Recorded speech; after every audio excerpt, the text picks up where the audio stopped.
Hey, welcome back everybody. So continuing with the Sleepaway Camp series is my favorite by far of the series. Sleepaway Camp 2, Unhappy Campers.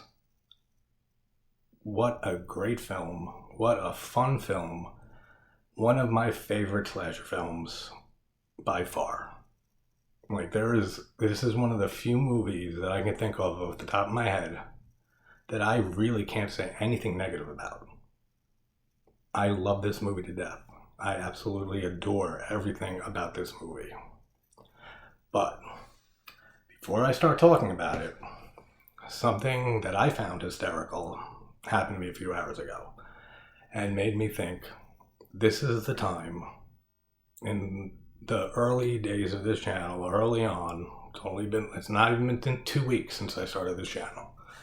So I thought this was the perfect time to make a few points and talk about a few different things. My goal for this channel, why I started this channel, the way that I go about my reviews, all those type of things. Now, I started this channel for one reason, because I live and breathe horror. It's my favorite genre of film. I love all types of film, but horror is, I live and breathe it. And the main goal that I have with this channel, and the reason I started it, is that I can have a place that I can talk about my love for this genre. I started this channel for myself, and I will continue this channel for myself. I'm not looking to grow a channel to hundreds of thousands of subscribers or even thousands of subscribers or anything, or monetize my content. Nothing. I don't care about that. I'm doing this out of my passion for this genre, for horror films. Now, everybody has their own tastes. Everyone's entitled, and I've said this before, everybody's entitled to their opinions. Absolutely. I am not the type of person to ever tell somebody your opinion is wrong, or you're an idiot for liking this movie, or disliking a movie, or having different tastes, or anything like that. Not who I am. Then, like I said, everyone has different tastes, especially when it comes to horror, and especially when it comes to horror review channels. You have people who like the more short 10-15 minute, nicely, highly produced and short, concise reviews, and they get what they get out of it. They get a nice short review and they're happy, and that is great. I am so happy for the people who enjoy that.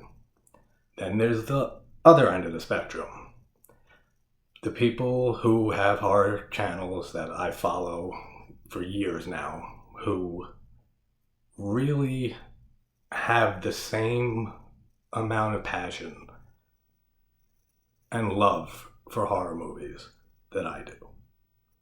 And that latter category that I enjoy more is where people can really dive deep into this genre and talk about their favorite films for a long while, break them down, talk about everything they need to, the directing, the editing, the acting, everything about film in their reviews. Most of the few channels that I followed over the years are very similar to what I'm doing here. Long reviews, half hour, 45 minutes, an hour. I've watched 2-hour reviews from people that really dissect films, and I love that. And it feels like like I said, I totally respect the people who like the former type of approach to reviewing horror movies. The short, concise, like high-end equipment, it's great, love it. And if that's what you like, absolutely go watch those channels. In the latter category, like I said, I never cared for the former category. To me, it feels like I'm watching a TV show or a reality show or a podcast or something like that. It just never appealed to me. But in the latter category, where the people who are really, really passionate about this genre can really dive balls deep into their favorite films or new films or anything like that and just talk about their passion for the genre, the same type of passion and same love for the genre that I have. And that is how I run my channel. I dive deep into these movies.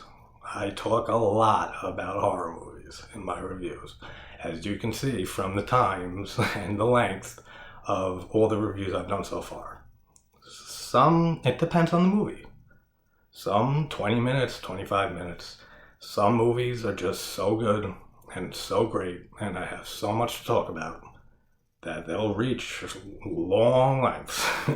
And this is going to be one of them. So I will put a timestamp in the description for when I actually start talking about this film.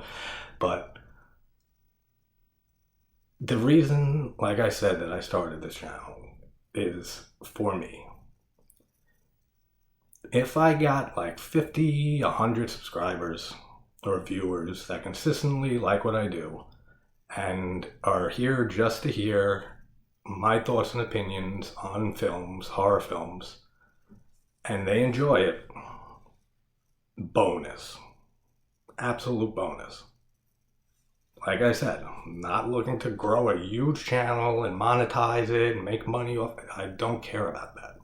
That's not me. So I got a comment on my Monster Project video a few hours ago, my review for the Monster Project found footage movie.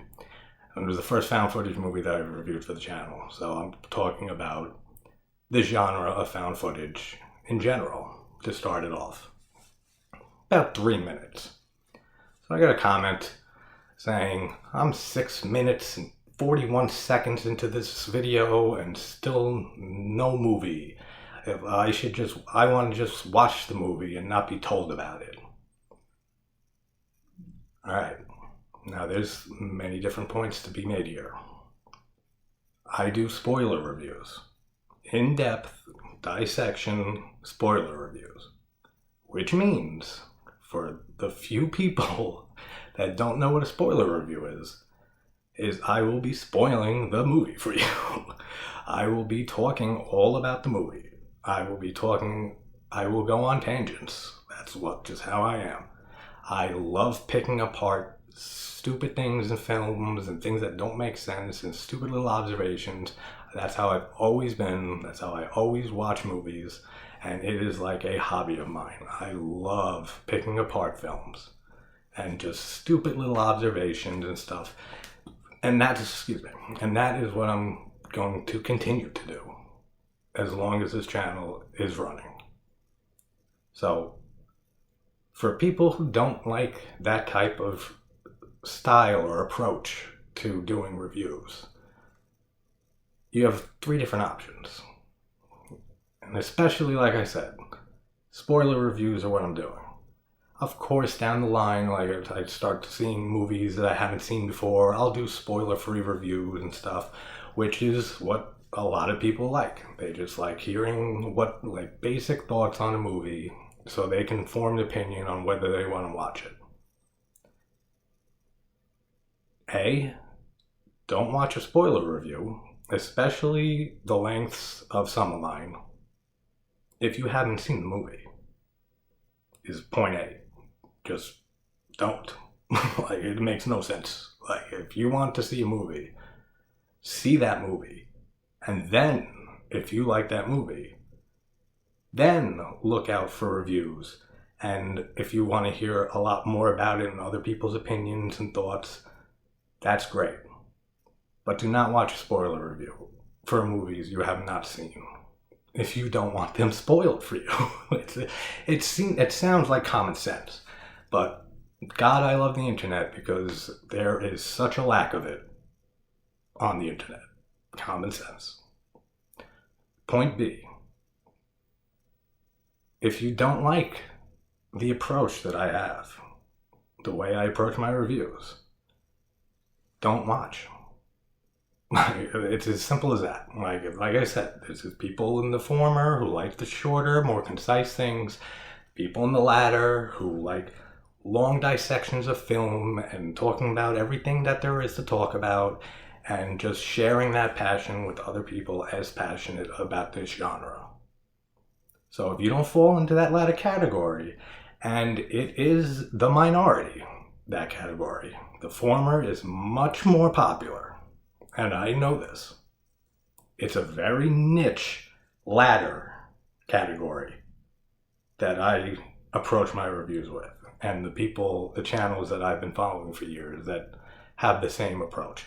For me, it feels more personal. It feels more genuine. It feels like I'm just talking to people who have the same love for horror movies. I just like that approach. And like I said, everyone is open to their own opinions, they all have their own tastes, and I absolutely love that. Go do and watch whatever makes you happy. And my point C is, if you don't know, to not watch a spoiler review if you haven't seen a movie, and you don't like listening to long reviews of going in depth and dissecting film,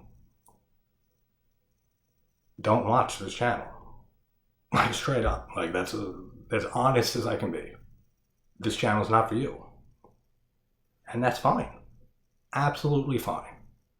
There are so many great horror channels out there that you can find one that caters to every type of taste that you have and interest that you have and the type of content that you like, and that's absolutely fine. So I wanted to make this little disclaimer before the start of this, just because of this comment I got, which I just got a laugh out of. It's like, I'd rather watch a movie than be told about it. What the fuck are you doing watching a spoiler review for a movie you've never seen? Like, makes no sense to me.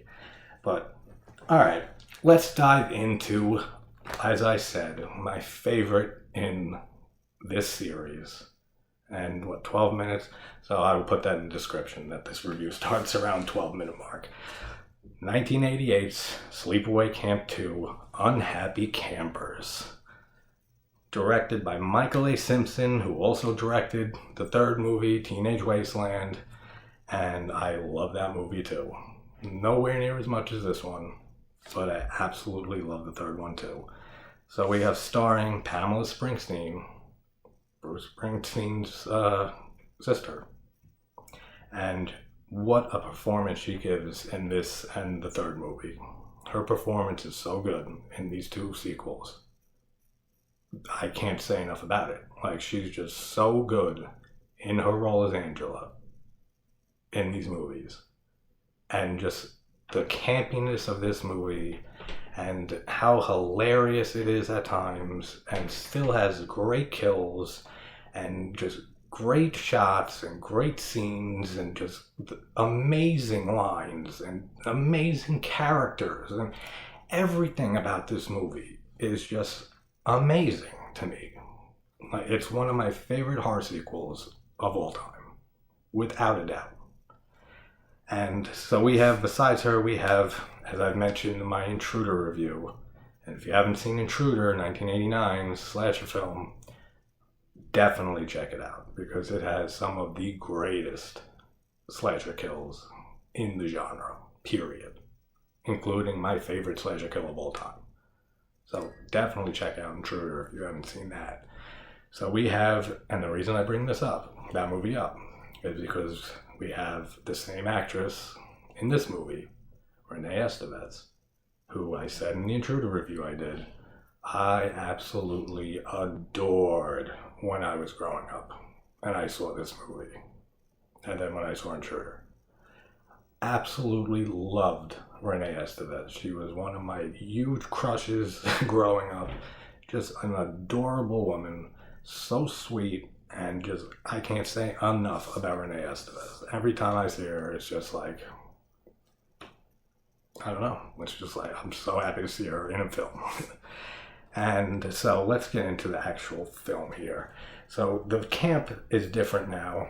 This is Camp Rolling Hills. We're not at Arawak anymore, which, like I said in the review for the first film, I absolutely love that name of Camp Arawak. Camp Rolling Hills, whatever. It is what it is. So this takes place 5 years after the events of the first film, and we open up with around a campfire, and the guys are telling all scary stories and stuff. So, and there's one girl there, forget her name, and ends up telling the story of the killings that happened 5 years ago at Camp Arawak, that Angela, killed all those people. So she's telling this story, and Angela is the head counselor now at this camp. And she comes and basically tells her to leave, go back to her cabin. She shouldn't be here with the boys. And she ends up following her. And something I found weird when she mentions right before she leaves, this girl, Phoebe, that's her name, Phoebe. She says that over 30 people were killed at Camp Arawak. Like, you see nowhere near 30 people get killed in that movie. Like, nowhere near 30 people at all. Like, I didn't even count off the top of my head. Like, there's maybe like 10, a dozen, maybe, who get killed in that movie. Maybe. It's probably even less than that. So I don't know what that was about. Like 30 people got killed there. Where? I didn't see it. Maybe they forgot to film all those kills. So Sean mentions that his dad was a cop who helped arrest Angela after those killings at Camp Arawak. And Angela ends up following Phoebe back to her cabin, and Phoebe's lost. It's foggy out, and she ends up getting hit over the head with a log by Angela, and then just cuts her tongue out. Awesome kill. Right off the bat, and this movie just starts right off the bat with the kills. It's not like the first film where it takes a little bit before it gets started. This is like in the first less than 10 minutes we get our first kill, and it is awesome. Just smacking her over the head and then just cutting her tongue out. And the gore looks good. There's not a lot of gore in this film, same as the first movie. I feel like there's a little bit more, I guess, in this, but it's more campy, like I said. So there's definitely a huge difference between the first film and this and Teenage Wasteland, without a doubt. And while I love the first film to death, with how much more like serious it is, the campiness of this movie, and like I said, just the lines of dialogue, the hilarious lines, the characters, like everything about this film just makes it the favorite in the series for me. And I know a lot of people who feel the same way. I know so many people who love Sleepaway Camp 2, the best out of the series by far, and for damn good reason. So I love the good little girls. We're at the girls' cabin. We get a bunch of tits in this movie, which is always great in a slasher film. And I love the shit sisters, as Allie calls them, the two sisters who are always wasted and drunk. And they say, "How you doing?" They're wasted. Such a funny line. There's so many in here. Like, I had to just write down so many lines in this movie. Like, and I didn't even have to write them down. I quote this movie every now and then. It's so many great lines and hysterical lines. So the next day after Phoebe is killed, Molly and Allie, Molly played by Renee Estevez, and the other girls start asking Angela what happened to Phoebe. And Angela tells them that she had to send her home. And I love how in this movie, every time she refers to sending someone home, it means I fucking murdered these people. It is so, I don't know, it's just a clever little thing that they have, that they threw in there like that. Like, every time you hear that, I had to send them home, equates to, they are dead, and I killed them. It's just a nice little touch. The Tit Patrol kids, who were constantly taking pictures of all the naked girls and stuff, awesome. Like I said, there's so many amazing characters in this movie. It's just Angela herself, but like I said, Pamela Springsteen's performance is absolutely amazing in this movie. Molly of Renee Estevez's character, excellent, adorable. Like her relationship with Sean and stuff, and even her dynamic with Angela, which is, I genuinely think that Angela really likes Molly and cares about her. Like she opens up to her. She's there for her when Molly's upset about Allie messing with her and trying to get between her and Sean. She genuinely, I think, cares about Molly. And the only reason that she tries killing her in the end is because she's found out and they find the bodies. And that's why it's just survival kicks in. I think if she just got fired and those bodies were never found, she would have never hurt Molly. And that's just what I think. I mean, I'm interested to hear what other people think about that. So leave in the comments, leave in the comments what you think about that dynamic between Molly and Angela, because I really do think that she actually cares about her and likes her. And the reason for that, I believe, is Molly is a happy camper. She's not an unhappy camper. And that's why I love the title of this movie, The Unhappy Camper. It's just referring to all the campers there that are use drugs and has sex with all different people and just have attitude and stuff like that. And Molly's not like any of them. She is just a sweet girl who has strong morals and integrity and self-esteem, and like she's just not like the other campers. And that is why I think Angela is drawn to her and cares about her. And I'll explore that more in a little bit. And then we cut to a scene when they're all in the cafeteria or whatever, and Allie, what she calls them, the shit sisters, the two stoner sisters. I love that. Oh, the shit sisters. Absolutely funny. And again, back to the dynamic with Angela and Molly real quick. It's like just the way that Molly defends Angela throughout like this whole movie. Like she's always trying to be there for her. Anytime the other campers, the other girls are making fun of her or saying she's the Wicked Witch of the West or like she's crazy, Molly's always defending her. Like she's such a sweet character, Molly. And the fact that it's Renee Estevez playing it just makes her a million times better. Like such a great character. So Angela ends up getting Counselor of the Week, and she is so excited about this. And we get the famous I'm a Happy Camper song. She calls up Allie and Molly, and I love how she adds in, don't forget the hand movements. Such a great line, like just awesome. Like, and the whole time, that whole scene with them singing the song and stuff, and the guys at the table that are like mockingly doing it and stuff, awesome. Like such a great scene. So we have one of my favorite kills in this movie. Not my favorite, but one of them. And it's when Angela catches the Stoner sisters, like drinking, smoking pot, and then later on catches one of them fucking some guy in the woods, and she ends up kidnapping the two sisters, and one of them wakes up on a grill and sits up, and just right in her face is the charred, burnt to a skeleton corpse of her sister. It is such a great shot and great scene, and I love how just like when she's screaming and stuff, like with the skeleton of her sister right there, and then the skeleton even starts like falling forward towards her, and so amazing stuff. Such an amazing scene. Absolutely love this. And she just starts saying to her, like, how you ruined your sister's life too. It's not that you just ruined your own. And then she's just the lines in this movie, dude, are just so funny and so memorable and so good. That she just pours gasoline on the second sister and says, here's important life lessons, say no to drugs, and just lights the match and boom, and fucking burns her to a crisp just like her sister. What a great kill. What a great scene. Absolutely love that.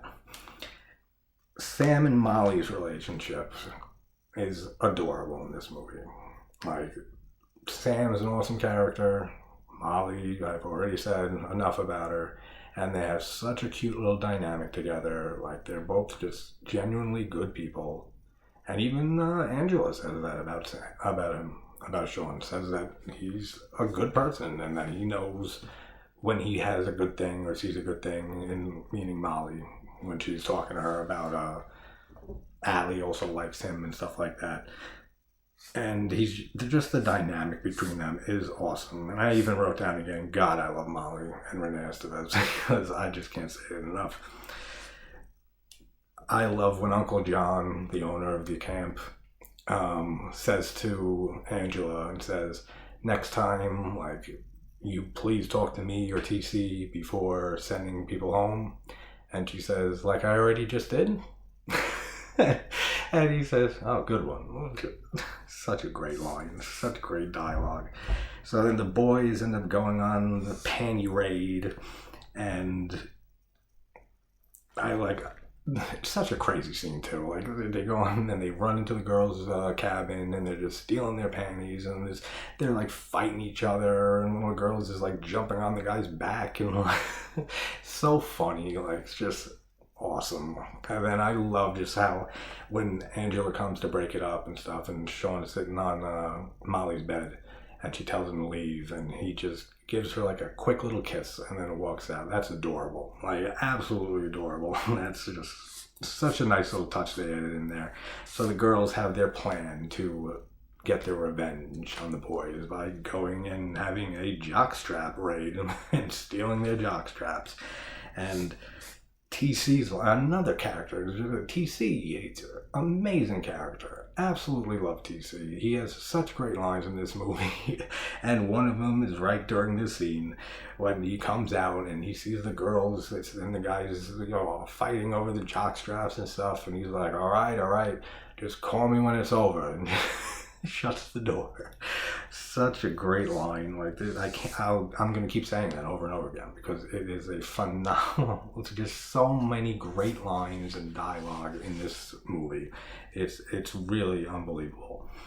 And so during this little raid, Mare, another great character. Every character. I don't think there's a character in this movie I don't like. Like, none. There's not one character in this movie that I say, I can't stand this character, or I don't like this person. I love every character in this movie. It is just amazing. And so Mare ends up flashing her tits while they're doing this little raid, and Angela again is there and catches her doing that. And the Mare says that she wants to go home, and Angela starts driving her and says, you sure you want to go home? And again, with the little cleverness of sending you home or going home means that you're gonna die. Such a nice, clever little theme that they have in there, little subtext. And she says, no, I want to go home. And she says, all you have to do is apologize. And she said, I would rather die than do that. And then she just takes out a power drill and just drills Mare to death. And like I said, the gore, there's not much, but you basically just see, from Mare's point of view, when you just see blood going all over Angela's face and everything. Still a cool kill. I mean, your imagination could fill in the rest. And Molly's talk with Angela by the shack is, again, just like the dynamic between them is just, they care about each other. Even though Angela is a psychotic, crazy fucking killer. And I think that's such a nice touch to have one character in this movie that Angela relates to and can talk to and can go to when she's upset, and Molly can go to her when she's upset, and just... I can't say enough about this movie. I really can't. It's amazing, this movie. And TC, and when he gets up and starts talking and saying the list of things that are missing from the camp, and he's saying all the items that Angela used to kill people, going to kill people with, 50 feet of rope and a power drill, and he says the battery from my car. What a great line, so hysterical. Then we have the two boy campers that are going to plan on scaring Angela, and they end up dressing up like Freddy Krueger and Jason Voorhees, and they plan on scaring the shit out of Angela. And what a memorable VHS box, like back in the day, and like Blockbuster and stuff like that. Whenever I'd go there and check out the movies and stuff, and what an iconic VHS cover. Like, it was just the girl who's not in this movie at all. There's just a random girl who doesn't appear in this movie at all. This actress, whoever this girl is on the cover, is not an actress in this film. And she just has the backpack on with Freddy's glove and Jason's mask and stuff. What a great cover that was. Like, so good. So these two boys dress up like Freddy and Jason, and they go into the woods to try to scare Angela, and Angela gets the jump on them because one of the characters, I forget who it was, tells her that they're planning on scaring her and stuff. So she ends up picking up the Freddy glove that the guy who's dressed as Freddy dropped, and ends up slitting his throat with it, and then ends up appearing as Leatherface, dressed up as Leatherface. And this guy dressed as Jason thinks that it's his friend that like changed costumes for some reason. Like, that's a little stupid. And she just revs up this chainsaw and just chops this guy up. You don't, like I said, again, you don't see really much of anything, but still awesome. Like, just the whole thing of them dressing up as Freddy and Jason, and then her as Leatherface. But how did Angela know that they were dressing up as Jason and Freddy? That she would be able to have a Leatherface costume ready, like, to kill them with? Like, that was a little stupid. That makes no sense. Probably the only thing that I can pick apart in this film, actually. Besides that, nothing. Absolutely nothing. And Angela catches the Tit Patrol boys, and them, again, an amazing character, just so memorable, and catches them with the pictures of all the pictures of naked girls in the camp that they've been taking, and even has a picture of Angela in there, and she gets furious. And I've always wondered why she doesn't kill them in this movie. She kills everybody else. It's not like she's against killing children. We see in the first movie how young those kids that were camping in the woods are. They're fucking young. Like, they're like, it looks like they're like 8, 9 years old. And she had no problem butchering the hell out of them. So why doesn't she kill them in this movie, The Tit Patrol? I never understood that. I was always wondered about that. And then we just get another great line from TC when she takes the pictures and shows it to TC, and he just looks at it for a second, and he's like, "Nice tits." And, it's so great. And then Angela just like takes the pictures back, and such a great little scene. And we go to Allie that's screwing this guy in the woods, and great tits on Allie. Like, really great tits. And she's screwing this guy, and I love how afterwards she says to him, "Hey, you don't have AIDS, do you?" Isn't that something you want to ask before you start having sex unprotected with somebody? Not like after it's already done, like, "Yeah, you don't have AIDS, by the way," or something, do you? Like, what if you said yes? It's like, then you're fucked. Like, what are you gonna do? Like, that's always struck me as so funny and so weird at the same time. And then we get probably my favorite kill in this movie, and the most famous kill in this movie, the outhouse kill of Allie. And Angela ends up leaving a note for Allie, pretending that it's from Sean, and that to meet her by the cabin, the like abandoned cabin that Angela hides all the bodies in later, and ends up getting to the cabin. Allie gets there, and Angela comes out and just stabs her in the back like multiple times, and drags her into the outhouse and shoves her in there and picks a stick up. And just the dialogue, man, the dialogue in this scene when she's just saying to her and holding her face down by the outhouse toilet and just saying, "What's down there? Answer me, what's down there?" And she says, "Shit." And she's like, "Yo, one of your favorite words. I'm going to borrow it for a while. You were a shitty person and a shitty camper."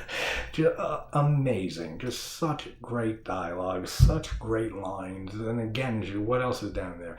piss, and then she started going, you know how you're pissing me off and all the time, and just the whole scene is just amazing. And then she just says, what else is down there? And I don't know. Well, you got to find out. And she just shoves her down into this toilet, and she's coming out just with, oh, it's so disgusting, but amazing at the same time. And just covered in shit and piss and leeches. Like, there's leeches in there that I don't know if they were naturally down there or if, like, Angela put a bunch of leeches in there. But the way she keeps pushing her down with the stick, and she keeps coming back up for air because she's drowning, and just getting more filthy with shit and just leeches on her face and everything. Unreal. Such a great scene. Such a great kill. Just, I can't say enough about it. I can't say enough about this movie. Like, I really can't. And Sean actually says, we cut to the scene like with him and Molly and the friend of Sean. That's like the only person I don't remember the name of, this little friend there. And Molly goes to like get a soda or something, and he says to his friend, Sean says that, you know, that I was actually supposed to be at Camp Arawak 5 years ago when the killings happened, but my father couldn't afford it. Damn, man, what a lucky break. Like, I guess this guy has never been so happy that his family or him and his dad were poor. Because it absolutely saved his life, man. He is one lucky guy. And we get the scene with Demi, and another great character. Demi is just the way she just rattles on, and she starts telling Angela that she called the girls who were sent home, again with the sent home thing, and that she called their families, and they said that they aren't home, and then she says, and then I called the shit sisters, and they said that their parents said that they didn't come home and don't want them home. And during this whole thing of her, Demi just rambling on, just Angela is just nonchalantly, like, as soon as she starts telling the story, Demi starts telling her about calling the families and stuff, you see her just like slowly pull the shades down, and Demi goes in the mirror and she's like checking, like doing herself up and stuff, and Angela goes to the door and locks the door, and then she starts looking for weapons to kill her with, and she picks up like a hanger, and then she tosses it down. And she grabs a pencil and she like test stabs it and goes like, damn it, and throws it down. Amazing. Like, such a great performance by Springsteen. Like, I cannot praise her performance enough in this movie and in the next movie. It's so fucking good. Like, it's everything about this movie is so fucking good. And she just ended up with another great line, just saying, you know what, you talk too much, and she ripped a guitar string off her guitar and just strangles her to death with the guitar string. Awesome. Such a great scene. And then the other girl comes in, I forget her name actually too, but she comes in and unlocks the door. She's banging on the door. Who locked the door? She takes a stick to unlock it, and she comes in, and Angela's like moving Demi's body and stuff because she has to obviously hide this body from this girl that's coming in. She's unlocking the door, and she ends up hiding behind the shower curtain, and she comes in and she holds this, she says when she's knocking on the door, this girl, she said, who locked the door? I'm gonna tell. And then when she gets into the cabin and Angela's hiding behind the curtain, and she comes out holding a knife, and she's like, what did I do? Like, I didn't do anything. And she says, you're gonna tell, and just stabs her. Amazing. So fucking good, man. I mean, I don't know how people can enjoy this movie or love this movie. Like, I know some people who don't care for the sequels, that they like the first one, they love the first one, and they think that the other ones are too silly and too stupid. No. No. Like, that's the answer. Like, this movie is amazing. Absolutely. Such a great film. Then we get Angela's dream sequence and stuff with the Happy Camper song again, with in slow motion, and like the pitch is slowed down, and then we get cuts in between of all the kills that she did so far and everything, and hearing her grandma's well, like her voice saying her aunt, that's it, her aunt's saying of keep your morals strong, and I forget the rest of it. There's another line, but like that whole dream sequence is fucking great, and just seeing like the montage of the kills again and stuff is so good. So Uncle John and TC both fire Angela because she's basically sent home like the whole fucking camp at this point. Like everybody is fucking dead at this point, pretty much.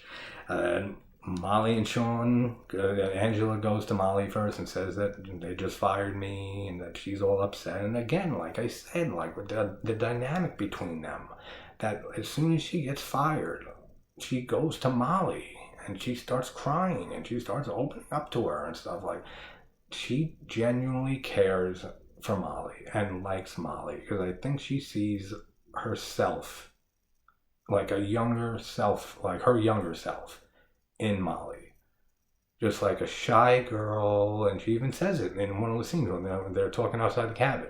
And she says, Molly says, I'm just shy and stuff like that. And she says, I used to be so shy. I used to never say a word to anybody, just like we see in the first film.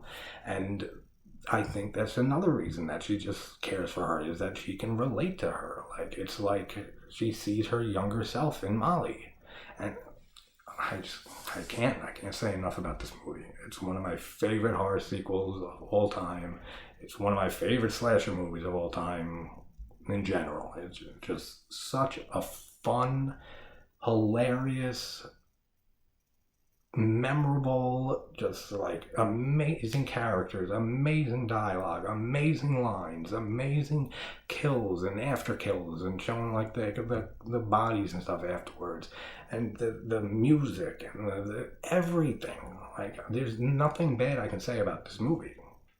Besides, like I said, with this stupid old thing, how'd you get a Leatherface costume, knowing they're going to dress up? And that's just a nitpick, because like I said, I nitpick the shit out of all movies I watch. I just love making observations that most people don't notice and just pointing out, that's fucking stupid. Or like, what the hell does this line mean? Or like, how did this happen? And stuff. It's like a hobby of mine. I've been doing it my entire life. And it's just, I love picking movies apart like that. And there is almost nothing I can pick apart about this movie. Like, really. It's really unbelievable how I can't really pick apart a single thing that I don't like about this movie. And there are a few other movies that are like this for me, and I'll definitely be reviewing them soon. But this is definitely one of them, and this movie is the reason why I'm reviewing this series right now, for sure. So Molly asked Sean to go with her to console Angela after she got fired and stuff, and they end up going.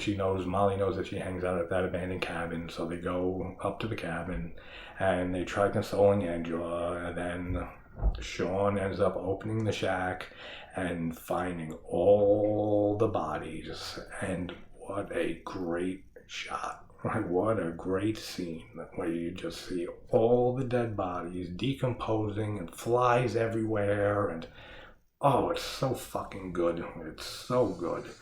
And after that, Angela just has to tie both of them up. And like I said earlier, like, this is why she ties up Molly and chases after her.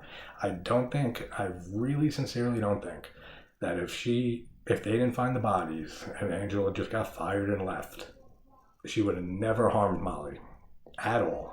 And maybe even not hurt Sean or killed Sean. But definitely not Molly. Like, I'm like 100% on that. That is my canon for this movie. So TC finds out where they are, and Angela throws, and I love this, throws the battery acid in his face. And it's from the battery that he said earlier was stolen from his car. What a great, clever little thing that is. Like, that's so great. And Sean realizes that Angela is the killer of everyone that was killed at Camp Arawak. And so, you're Angela Baker, the Angel of Death. And they call her the Angel of Death in this movie. So I think come on, Angel. They could have thought of something better than that. But she's known as the Angel of Death, and she said that she did her time. Was in the psychiatric hospital, and she was getting medicated and therapy and ECT and everything like that, and she's all better now. And as she says that, it's just all the bodies around her. Hilarious, amazing. And Angela, Sean was saying, Angela asked Sean, like, how do you know so much about me? And he said, my father helped arrest you and stuff. And she says, oh, good. Wait till he hears what happened to you. And just decapitates him. Fucking brutal, man. Right in front of Molly. And Molly, like, I mean, the chemistry that they had together. And that's got to be fucking horrific, dude. That you're tied up and the guy that you're falling for and stuff is decapitated right in front of you while you're tied up in a room with rotting corpses. Dude, it's terrifying, but it's hilarious at the same time. Like, I can't, man. I can't talk enough about this movie. So Angela leaves, Molly escapes, and she starts running for her life. And Angela ends up chasing Molly and saying, Molly, I'm not going to hurt you and stuff. And part of me still believes that she partially means this at this point. But then they end up struggling on the ground, and then Molly ends up falling onto a rock, hitting her head on a rock. And another great line, poor Molly, you almost made it. I can't say enough about Springsteen's performance in this movie, and the next one. It's just, she did such a good job. I don't know why she didn't do more movies after the third movie in this series. Like, she stopped acting, I think, after, like, the next movie. And that's a crime, because she did such a great job playing Angela Baker in Sleepaway Camp 2 and 3. Absolutely iconic performances at this point. And she ends up, Angela just assumes Molly's dead. And which, that's a little stupid. I mean, she fell onto this rock from, like, 3 feet? That's a little silly. I mean, come on. Like, she could have just, like, went down there and stabbed the shit out of her and made sure she was dead. Which, again, though, goes towards my point. Like, she just sees her trip and hit her head on a rock. She probably says to herself, like, she could still be alive. And she could have just stabbed her to death right there to make sure. And she doesn't. She just ends up leaving. And she ends up hitchhiking, and this driver ends up picking her up. And this woman is so funny, and she has another great line, which is just talking about smoking cigarettes, and she lights a cigarette up, and Andrew's like, can you crack a window, please? And she's like, everyone's got their vices. She's like, I quit these things so many damn times, I had to quit quitting. Great line. And she says it again, another great line. She's just, I'm too dumb to drink, and I'm too fat to fuck. Awesome. And she just gets so annoyed, Angela, by this woman that picked her up, that she just straight up kills her and steals the truck. And we just have Molly comes to, and she starts making her way out of the woods to the road, and she sees the truck coming, and she's like thinking, oh, thank God, help. And she goes to, the truck stops, she goes to the window, and it's Angela in there with the fucking hat, and just, howdy, partner. And the end, like, oh my God, like, and 48 minutes with that whole 10-12 minute prologue. I was expecting to go much longer than this, actually. But God, I can't say enough about this movie. Like, seriously, like, one of my favorite slashers of all time, one of my favorite sequels of all time. And I have a lot of unpopular opinions when it comes to sequels, like, in favorite films and franchises. Like, Nightmare on Elm Street 2, Freddy's Revenge is my favorite film in the series. Absolutely. Rob Zombie's H2, his Halloween 2 remake. I absolutely love that film. It is brutal. It is just a completely different Michael Myers than the Carpenter's franchise, like the 7, 8 films, 9 films that are in the original franchise. Just completely savage Michael Myers is in H2. And yeah, you got this stupid, like, white horse stuff and stuff. I don't care. Like, it's such a divisive film, and it's such an unpopular opinion for people who love it, but the other people that I know and friends that I have that love that movie absolutely love that movie. And I am in the same position with the same opinion. I love Rob Zombie's H2.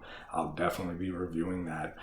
And just so many sequels. I never cared for the original Blair Witch Project. Never did. I just feel like it's just three people in the woods screaming at each other and arguing for like an hour and a half. It doesn't do anything for me. But I absolutely love Book of Shadows, Blair Witch 2. It's one of my favorite movies. Like, I've seen that movie so many times. I can't even count how many times I've seen that movie. And just Pet Sematary too. Like, so many people have not seen Pet Sematary too, and it's just for Clancy Brown's performance alone, who just played the killer on Dexter's new season.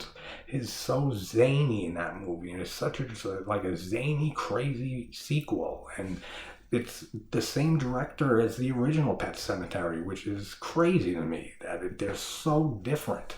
But I prefer the second film, and just so many different unpopular opinions like that. But this is hitting 50 minutes, so I'm going to go watch Teenage Wasteland, Sleepaway Camp 3. And like I said, I'm going to try to find Return to Sleepaway Camp somewhere online so I can finally see that movie and see just how terrible it is after hearing that for years about how bad that movie is.